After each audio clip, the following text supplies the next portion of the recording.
Buenas tardes. Comienzo por decir que en Soria, que es donde yo trabajo, existe una muy buena administración de justicia. Dentro del cierto caos que han supuesto las últimas reformas y dentro de la limitación de medios de que suele adolecer esta administración, funciona muy bien de siempre el registro civil, los juzgados y tribunales, letrados de la administración de justicia, oficiales, auxiliares, fiscalía.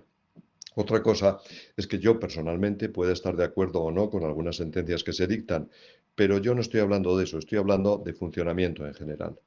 Dentro de la Administración de Justicia, como no puede ser menos, existe una buena relación con el Ministerio Fiscal. Me comentaba el otro día la fiscal jefe que estaba además prevista la implantación de un sistema de comunicación entre notarios y Ministerio Fiscal. Bienvenido sea, esto tiene buena pinta. Os preguntaréis, ¿y por qué esa colaboración del notariado con la Fiscalía?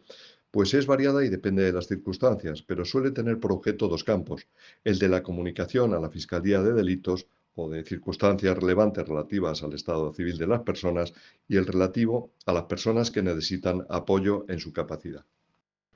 En lo relacionado con la comisión de delitos, sí, claro que se deducen de algunos documentos públicos, como por ejemplo de las actas de contenidos de WhatsApp, a las que en su momento dediqué un podcast. De ahí han salido presuntos delitos de violencia de género, delitos de conductas de abuso sexual, incluso intrafamiliar, que realmente es lo más triste que he visto en mi vida, o delitos de denuncia falsa. Recuerdo cómo aprovechó una presunta víctima de violencia de género para aprovechar una caída de patinaje para usarla como denuncia contra su cónyuge.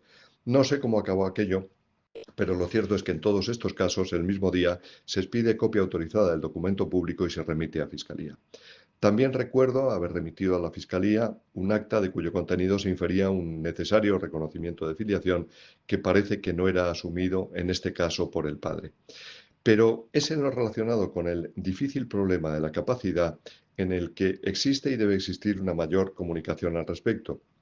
Y digo difícil porque, recordemos, las potencias intelectuales son memoria, inteligencia y voluntad, y la falta de alguna de ellas es más complicada de detectar que otras. En este campo hay casos poco claros, sobre todo cuando falla la voluntad, porque la persona que viene a otorgar una escritura es perfectamente clara y coherente, lo que no implica que después no se tengan problemas en este sentido. Recuerdo que hace años me topé con una persona de mediana edad que después de justificarme a la perfección su deseo de otorgar una cesión a cambio de alimentos a favor de una amiga, porque no tenía familiares que la atendieran, cesión que yo comencé a preparar, a los 2 días me expuso lo mismo con persona distinta y sin reconocer mi visita anterior. Lógicamente, y sin otorgamiento ninguno, ese mismo día el caso fue puesto en conocimiento del Ministerio Fiscal. Me sucedió también que autoricé un testamento en el domicilio de un testador que me había llamado con un estado aparente de absoluta capacidad y que razonaba con coherencia, que resultó después que tenía una sentencia de las entonces llamadas de incapacitación. Yo mismo comuniqué al Ministerio Fiscal los hechos para que fuera anulado judicialmente el testamento autorizado por mí, como así sucedió. Se comunican también inmediatamente al Ministerio Fiscal las actas que acreditan guardas de hecho y sus circunstancias. Hay otros casos que están claros para bien. Después de la reforma del Código Civil en materia de capacidad, te encuentras que hay personas con síndrome de Down, síndrome de West, por ejemplo, que se expresan admirablemente, que tienen las ideas clarísimas y que te explican las cosas como son y sin doblez ninguno. En consecuencia, testan con mucho mayor fundamento con el que lo hacen muchas veces otras personas que no padecen síndromes o se establecen medidas de autocuratela contándote tranquilamente su problema y diciéndote con toda naturalidad lo que quieren. Es magnífico. En cualquier caso, quédate con la idea. El artículo 666 del Código Civil me dice a mí, notario, que para apreciar la capacidad de quien testa se tiene que atender únicamente al estado en que se encuentra al tiempo de otorgar testamento. El artículo 673, que será nulo el testamento otorgado con violencia, dolo o fraude. Y el artículo 665, que la persona con discapacidad puede otorgar testamento cuando, a juicio del notario, puede comprender y manifestar el alcance de sus disposiciones, debiendo procurar el notario que la persona desarrolle su propio proceso de toma de decisiones, apoyándole en su comprensión y razonamiento y facilitando, con los ajustes que resulten necesarios, que pueda expresar su voluntad, deseos y preferencias. ¿Por qué? Porque es ahí donde nace el negocio jurídico. no nace desde luego desde la toma de razón del testamento en el registro de actos de última voluntad, aunque sea necesaria esa toma de razón. Nace cuando nace. Hay, por último, casos que están claros. Cuando otorgue o no un negocio jurídico, estás en presencia de una persona que necesita o puede necesitar medidas de apoyo o un curador con facultades representativas. Los casos son de todos los colores. Es posible que no autorices el negocio jurídico porque entiendas que la persona por sí no puede. Es posible que sí autorices el negocio jurídico por su escasa trascendencia, pero entiendes que para otro tipo de asuntos sí son necesarias medidas de apoyo. Puede ser también que solo por la visita que te hace la persona a tu despacho entiendas que puede haber una situación de necesidad de apoyo. En todos estos casos, no hay que decirlo, el mismo día lo pones en conocimiento del Ministerio Fiscal, autorices o no. Son, por tanto, una serie de ideas las que tienen que quedar claras. Primera, que el negocio jurídico nace cuando nace y es ahí donde se juega todo para su validez, aunque algunos negocios jurídicos en ocasiones después tengan que ser inscritos. Segunda, que los fiscales y los notarios, desde competencias y perspectivas distintas, tenemos un campo común, además de que cada institución tenga otras competencias, pero hay un campo común: prevenir la delincuencia y la opacidad y asegurar la dignidad y el ejercicio de los derechos de las personas de acuerdo con su capacidad. En un supuesto, desde la actuación activa; en el otro, desde el suministro de información, que, a su vez, el suministro de información solo puede dar lugar la presencia directa, el juicio directo, en el momento en que nace el negocio jurídico. Y que la capacidad, la legitimación, la representación y todos los demás requisitos necesarios para el negocio jurídico se han de juzgar acto por acto cuando nace y en presencia de funcionario público, en concreto y en el campo del derecho privado, civil o mercantil, en presencia del notario, porque una persona puede tener hoy capacidad y mañana no. Vamos, como exige el código para un simple testamento. Aunque todo esto lo he desarrollado en otro podcast que colgué el otro día, que te recomiendo porque es buenísimo, que se llama Firma Digital, Utilidades y Posibles Miserias. Lo tienes en YouTube. Bueno, pues mezcla todo lo anterior que te he contado con el flamante anteproyecto de Ley de Integridad Pública. Ley, o anteproyecto, mejor dicho, que borra al notariado del campo de las transmisiones de las participaciones sociales, del otorgamiento de poderes mercantiles por medio de firma digital que lo sustituye, entre otras materias, sin presencia y sin juicio de nadie cuando surge el negocio jurídico y con inscripción registral posterior. Viendo el anteproyecto, solamente le falta un detalle, que es convertir a la UCO de la Guardia Civil en una ONG. Lo primero que sorprende es que se quiera sustituir un sistema que funciona. ¿Por qué? Porque el sistema actual de control notarial funciona y lo hace especialmente en los dos aspectos que hemos examinado, que repito, aun a ser riesgo de reiteración. El control de capacidad, legitimación y representación se hace acto por acto y no en un momento posterior, sino en el momento del otorgamiento, porque una persona puede hoy ser capaz y mañana no. Dicho acto es comunicado inmediata y obligatoriamente a través de los órganos centralizados del notariado, a través de la OCP, que es el órgano del notariado para prevención de capitales, a la administración pública. Ello supone una información día a día de quién es el que tiene el control real de las sociedades en cada momento. Y ello sirve para que, con independencia de entramados societarios complejísimos, se sepa quién hay detrás. Es decir, se combate eficazmente el blanqueo de capitales para que no haya apariencia de legalidad de bienes o activos de origen delictivo y para prevenir el terrorismo. Y no solo eso, el sistema notarial controla el origen de cualesquiera sean los fondos empleados. Comunica si detrás de las sociedades hay personas con responsabilidad pública, cargos públicos, para avisarlo. Si estas personas de relevancia pública son españoles o extranjeros. Comprueba si los números de identificación fiscal de las sociedades están vigentes. Comprueba si hay congelación de fondos, que implica bloqueo o restricción del acceso a recursos económicos de una persona, entidad u organismo en relación con cuentas bancarias, activos financieros, recursos económicos, propiedades, acciones y documentos legales que acrediten la propiedad de dichos bienes. Todo ello para prevenir el uso de estos fondos para actividades ilegales como el terrorismo o la proliferación de armas de destrucción masiva. Y además, los notarios estamos obligados corporativamente a hacer cursos sobre estas materias de forma periódica. ¿Qué sucede si a alguno de nosotros se nos pasa el control y la información o un notario delinque voluntariamente no facilitándola? Es que lo detecta el propio sistema notarial. Si es un error, te pide la documentación no aportada.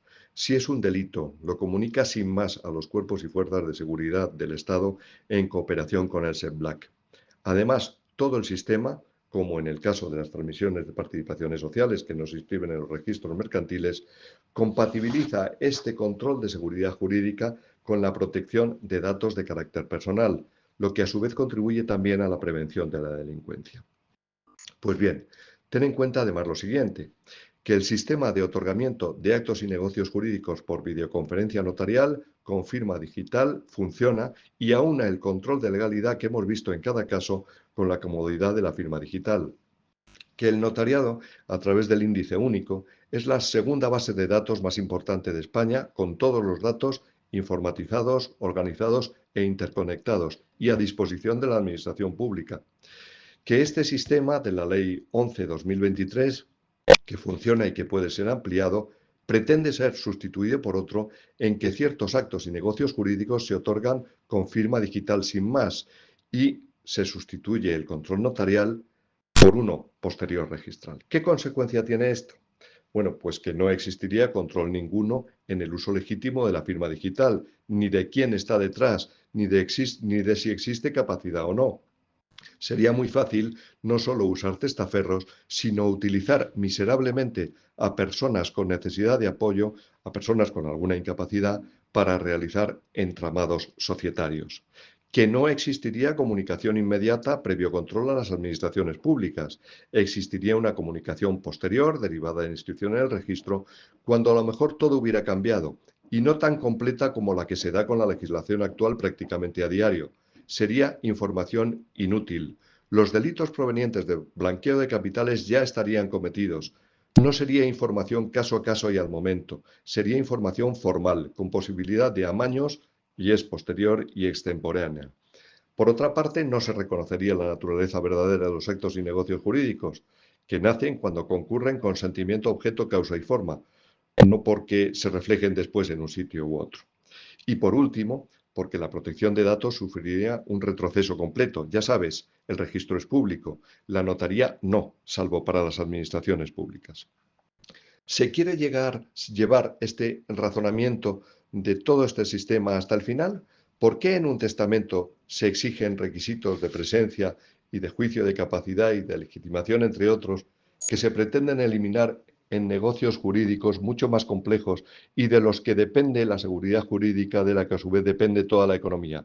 ¿Se va a llevar este razonamiento impresentable también a los testamentos, de manera que sólo existan desde que se toma razón de ellos en el registro de actos de última voluntad, no desde que se otorgan? ¿Se van a sustituir las comunicaciones inmediatas de las titularidades reales a la Administración por comunicaciones anuales y, por tanto, desactualizadas que no sirven para nada? ¿Se va a sustituir el conocimiento inmediato por parte de la Administración en el ámbito mercantil de lo que verdaderamente pasa en una sociedad por depósitos de cuentas que serán necesarios, pero que no otorgan un control al momento de las situaciones? ¿Se pretende hacer nula la actuación del SEPBLAC y de la UCO y cambiarlo por una factoría de Disney? En el fondo, la protección jurídica de la que hablábamos al principio, de la capacidad, legalidad y prevención del delito, a cargo de la acción de Fiscalía y suministro de información de notaría, se quebraría. No me extiendo más, no porque no haya más argumentos, que los hay, sino por motivos de tiempo en este podcast. Por eso termino. ¿A quién beneficia esto? Esa es la clave.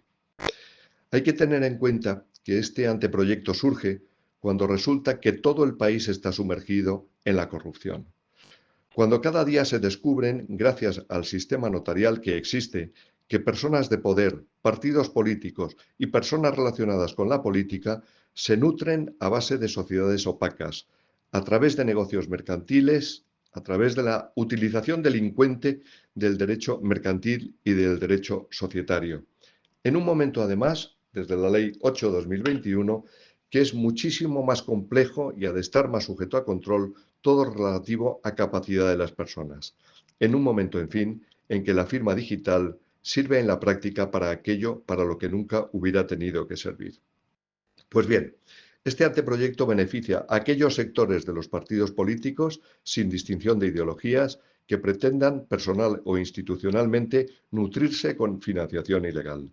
Este anteproyecto beneficia a los grupos de poder opacos, incluyendo mafias, que no dudarán en usar a personas con necesidad de apoyo para cubrir blanqueos de capitales.